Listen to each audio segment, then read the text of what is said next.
Narcissist जब आपको धमकी देता है तो ख़वातीन जो गलती करती है वो ये होती है कि अपना कंपैरिजन करना शुरू कर देती है। वो अपने आप को कहती हैं कि शायद मैं खूबसूरत नहीं, शायद मैं अच्छी बीवी नहीं, शायद मेरा रंग, मेरा वज़न, मेरी शक्ल, मेरी पर्सनैलिटी उस औरत के मुकाबले में ज़्यादा नहीं जिसके पास मेरा शोहर गया है। अब सवाल यहाँ पे ये नहीं है कि वो औरत अच्छी है या बुरी है या आपसे बेहतर है।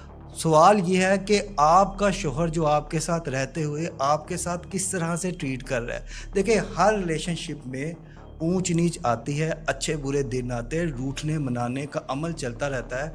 लेकिन अगर आपको दूसरी शादी की धमकी दी देकर डराया जा रहा हो तो ये एक्सेप्टेबल नहीं है। और यकीन माने, अगर कोई बंदा उसकी ज़िंदगी में हो और आप देखें तो आपको उसमें थूकने को भी दिल नहीं करता। आपके दिल से एक शेर निकलता है कि वो मुझे छोड़कर जिसके पास गया, वो मुझे छोड़ के जिसके पास गया, बराबरी का भी होता तो सब्र आ जाता। आपके थूक भी वो इंसान डिज़र्व नहीं करता जिसके पास वो आपको धोखा दे के या दूसरी शादी के लिए जा रहा होता है। तो लिहाजा आप में कोई कमी नहीं है, आप मज़बूत हैं, आप बाकिरदार हैं। ख़ुद की इज़्ज़त करें और ख़ुद को मज़बूत करें।